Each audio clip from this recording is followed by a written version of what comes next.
हमने previous video में बात की कि oxidation of non metal with sulphuric acid के सल्फ्यूरिक एसिड जो है वो नॉन मेटल की किस तरह से ऑक्सीडेशन करता है, किस तरह से जो है सल्फ्यूरिक एसिड ऑक्सीडाइजिंग एजेंट के तौर पे एक्ट करता है। और कंपाउंड्स हैं उनके साथ जो है वो सल्फ्यूरिक एसिड जो है वो किस तरह से उनकी ऑक्सीडेशन करता है, उनके साथ किस तरह से रिएक्ट करता है। यहाँ पे हम देखेंगे H2S गैस है हमारे पास, H2S हमारे पास एक्वस फॉर्म में मौजूद है और इसके साथ ये गैस, बल्कि हम गैसियस फॉर्म में इसको ले लेते हैं, गैसियस फॉर्म में कि H2S गैस है हमारे पास और ये रिएक्ट करेगी किसके साथ, जिस sulphuric acid H2SO4 sulphuric acid, बल्कि यहाँ पे मैं इसको ठीक करके लिख लूँ H2SO4 सल्फ्यूरिक एसिड के साथ जब रिएक्ट करेगी कंसंट्रेटेड सल्फ्यूरिक एसिड के साथ, तो हमारे पास प्रोडक्ट क्या आ जाएगा कि फ्री सल्फर हमारे पास आ जाएगा सॉलिड स्टेट में।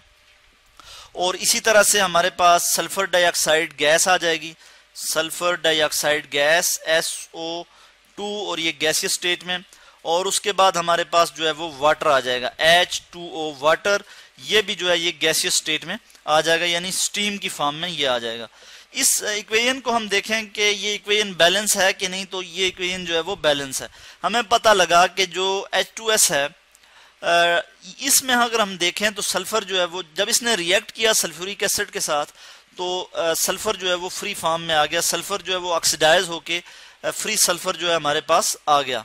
इस तरह से जो है हम देखते हैं कि जो हाइड्रोजन सल्फाइड गैस है इसको भी सल्फ्यूरिक एसिड ने क्या कर दिया जी, ऑक्सीडाइज कर दिया। H2S गैस बहुत पॉइजनस गैस है और ये जो है फ्लेमेबल गैस है और ये जो है ये इसकी जो स्मेल है ये रूटन एग की तरह की इसकी स्मेल होती है जी। तो हमने देखा कि सल्फ्यूरिक एसिड ने इसको जो है वो ऑक्सीडाइज किया और फ्री सल्फर जो है हमारे पास आ गया, यानी -2 से सल्फर 0 ऑक्सीडेशन स्टेट में चला गया। इसके बाद हम देखते हैं कि मजीद कुछ रिएक्शन देख लेते हैं। जैसे हम देखते हैं HBr के साथ किस तरह से रिएक्ट करता है, HBr हाइड्रोजन ब्रोमाइड, HBr के साथ सल्फ्यूरिक एसिड जब रिएक्ट करेगा तो ब्रोमीन को जो है वो अलग कर देगा। H2SO4 इसी तरह मैं लिख लेता हूँ, यहीं से उठा लेते हैं जी हम H2SO4 कॉपी कर लेते हैं, इधर से ही टाइम बचाने के लिए हम इसको यहीं से कॉपी कर लेते हैं। तो सल्फ्यूरिक एसिड हमारे पास आ गया। इसके बाद जब ये रिएक्ट करेगा तो हमारे पास प्रोडक्ट क्या आ जाएगी जी, पहली जो प्रोडक्ट आएगी वो हम यहाँ लिख लेते हैं bromine gas, Br2 bromine gas जो है यहाँ से निकल जाएगी। उसके बाद क्या होगा कि सल्फर डाइऑक्साइड आएगा और उसके बाद जो है हमारे पास जो है वाटर भी इसी तरह से आ जाएगा। तो इसको हम ऊपर से ही कॉपी करके लिख लेते हैं ये कि यहाँ पर हमारा टाइम बच जाए। तो ये हमारे पास जो है ये प्रोडक्ट आ जाएगी कि जब हाइड्रोजन ब्रोमाइड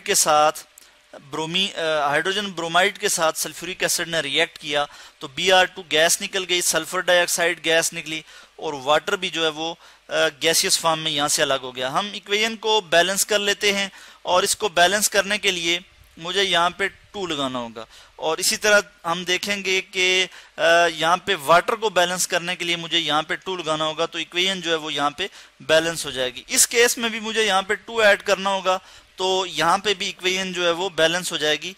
कि इसमें हमने देखा कि जो ब्रोमीन है, ब्रोमीन की यानी हाइड्रोजन ब्रोमाइड है, इसमें ब्रोमीन जो है वो 0 ऑक्सीडेशन स्टेट में चला गया, -1 से 0 ऑक्सीडेशन स्टेट में चला गया। तो इसकी क्या की जी, ऑक्सीडेशन हुई। किसने की जी, सल्फ्यूरिक एसिड ने की। सल्फ्यूरिक एसिड ने इसलिए की कि sulphuric acid powerful oxidising agent है, ये किसी दूसरे एलिमेंट से या किसी भी दूसरी केमिकल स्पीशीज से इलेक्ट्रॉन जो है वो लेता है, खुद रिड्यूस होता है और इसको जो है वो किसी दूसरी केमिकल स्पीशी को जो है वो ऑक्सीडाइज कर देता है। इसी तरह से हम एक और रिएक्शन देख लेते हैं जो कि HI हाइड्रोजन आयोडाइड के साथ है। HI हाइड्रोजन आयोडाइड के साथ भी सल्फ्यूरिक एसिड रिएक्ट करेगा और बिल्कुल इसी तरह से रिएक्शन होगा। हम यहाँ लिख लेते हैं सल्फ्यूरिक एसिड और प्रोडक्ट में हमारे पास आयोडीन गैस जो है वो अलग हो जाएगी। क्या आ जाएगा जी हमारे पास, iodine gas I2 iodine gas है हमारे पास। इक्वेशन को हम बैलेंस कर देंगे, बल्कि यहाँ पे ये भी लिख लेते हैं कि सल्फर डाइऑक्साइड और वाटर तो आएगा ही इस केस में।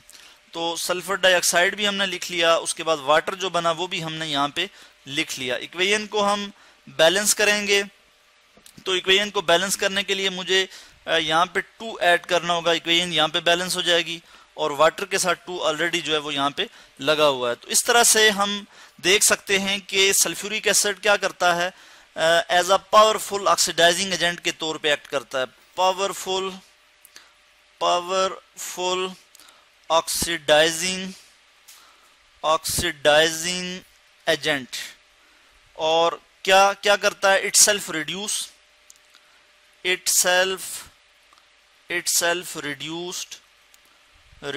खुद रिड्यूस हो जाता है, बट ऑक्सीडाइज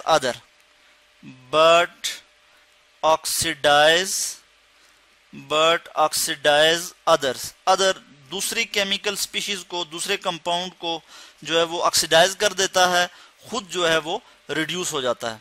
और हम इसको क्या कह सकते हैं, पावरफुल या स्ट्रांग ऑक्सीडाइजिंग एजेंट। तो ये था जी आज का हमारा topic, oxidation of other compound. यानी उसमें हमने देखा हाइड्रोजन सल्फाइड गैस को हमने देखा कि उसके साथ रिएक्ट कर रहा है। HBr जो है हाइड्रोजन ब्रोमाइड, ठीक है, इसको हमने देखा। और इसी तरह हाइड्रोजन आयोडाइड, इसको हमने देखा कि इनके साथ जो है वो सल्फ्यूरिक एसिड जब रिएक्ट करता है तो इनसे जो है फ्री जो है ब्रोमीन गैस और आयोडीन गैस जो है वो लिबरेट होती है। तो ये थे जी कुछ रिएक्शन सल्फ्यूरिक एसिड के, जिनमें सल्फ्यूरिक एसिड जो है वो पावरफुल या स्ट्रांग ऑक्सीडाइजिंग एजेंट के तौर पे बिहेव कर रहा होता है।